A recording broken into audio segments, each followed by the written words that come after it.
Hi there, welcome back. Today we're going to be talking about intonation and grammatical structure. Okay, so intonation interacts with grammatical structure in English. So for example, statements. Here's an example of a statement. My name's Mike. Okay, so what happens if you have a statement, the intonation will go up and then down on the last phrase, particularly if it's a noun phrase or a verb phrase, things like that. Okay, so the correct way to say it is my name's Mike. Some language learners will say my name's Mike. My name's Mike. It's possible, but that would have somebody would understand that the person talking like that is impatient or in a bad mood, maybe angry or something like that. So if you don't want somebody to think that that's how you feel, you have to say it like this. It needs to go up and then down. My name's Mike. Okay? And that has exactly the same intonation contour as an information question. Okay, so an information question would be questions beginning with question words like what, when, where, how, why, how much, what time, blah, blah, blah. Okay? So the question here is, what's your name? What's your name? So your name is the last phrase.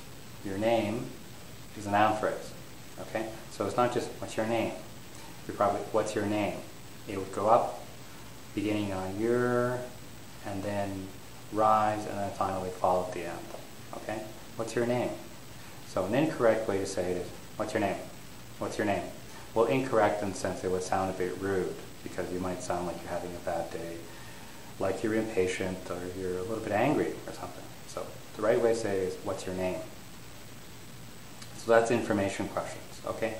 Now, the intonation contour for yes-no questions is different. Here's an example of a yes-no question.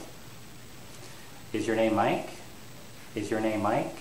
Okay, so the last phrase here is Mike. So that's a proper noun, and a proper noun is an example of a noun phrase. So, is your name Mike? Okay, so yes-no questions don't always rise at the end, but typically they do, and it sounds a lot more polite than to have falling intonation at the end. Is your name Mike? So you might sound, and a lot of meaning is contextualized. Okay, so the person would make an inference of your mood or something. But is your name Mike? Somebody might think, oh, are you in a hurry? Are you in a bad mood? Something like that. Are you impatient? So the normal way, and definitely the more polite way to ask it is your name Mike? Is your name Mike? Okay. If you have a list, okay, so list intonation is different than all of the other intonation contours I've previously discussed. So in list intonation, you'll have rising, rising, and then rising, falling on the last item. So it'll go up on the first one, up on the second one, and on the last one, it'll rise and then fall. So here I've got 3 items in the list, but I don't need to have 3. I could have 2. I could have 3. I could have 4, blah, blah, blah. Okay? The important thing is it goes up, up, up, and then on the final one, whichever the final one is, it goes up and then down to indicate that you're finished the list. Okay? So here, the statement is, we went with Mike, John, and Steve. We went with Mike, John, and Steve. That's the correct way to say it. We went with Mike, John, and Steve. A lot of my students, they would say things like, we went with Mike, John, and Steve. We don't normally say it like that. Okay? Normally, it's rising, rising, and rising, falling. We went Mike, John, and Steve. Okay, so let's have you guys listen to some statements and questions, and then you listen to see whether the intonation contour is correct or not for the structure in question. Okay, so number 1, can you speak French? Can you speak French? So does that sound right to you? Can you speak French? Definitely doesn't sound very polite, at least not in North American English. So the normal way to say it is, can you speak French? Can you speak French? So rising on the end, because it's a yes-no question. Okay? And number 2, where do you live? Where do you live? Where do you live?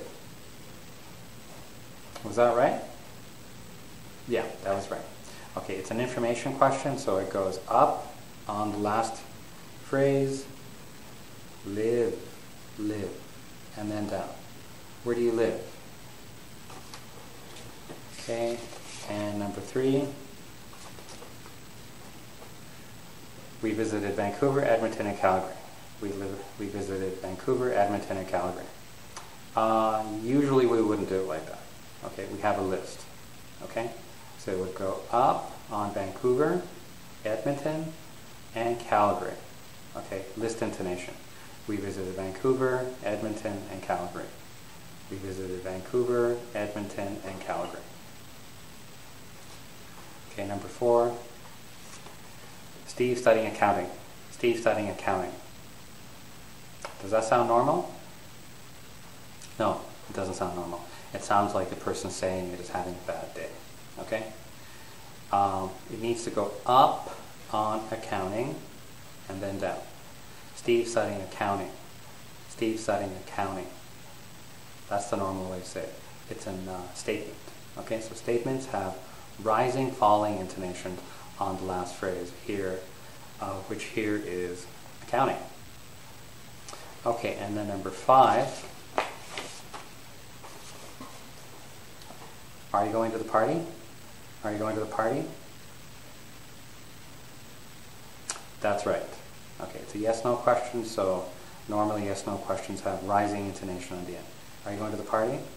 Are you going to the party? That's fine as is. Okay? So it goes up on to the party. To the party. It's a prepositional phrase. Are you going to the party? So the last phrase is a prepositional phrase. It goes up on there. Okay, and number 6. I bought some bread, milk, eggs, and butter. I bought some bread, milk, eggs, and butter. Is that right? Yeah, that's right. Okay, so we have a list intonation here, which I demonstrated correctly. We bought some bread, milk, eggs, and butter. Number 7. Would you like some coffee? Would you like some coffee? Would you like some coffee? Does that sound normal? It doesn't sound normal in North American English. Okay, in other dialects of English that may be acceptable, but to me, as a North American English speaker, that sounds like not a very polite offer. Okay, so to be polite in North American English, American and Canadian English, it needs to rise on some coffee, because that's the last phrase. Would you like some coffee? Would you like some coffee? Okay, a little bit exaggerated perhaps, but still perfectly acceptable. Okay. Okay, number 8. Do you prefer coffee or tea? Do you prefer coffee or tea? Do you prefer coffee or tea? Does that sound normal? Well, it doesn't sound particularly polite, that's for sure. Okay. So here you have essentially a 2-item list: coffee or tea. So there's 2 items in the list. Okay. So normally you would go up on coffee and then up and down on tea. Okay. Do you prefer coffee or tea? Do you prefer coffee or tea? So that's the more standard, normal way to ask that. Do you prefer coffee or tea? Okay. So thanks very much for watching, and hopefully we'll see you again soon.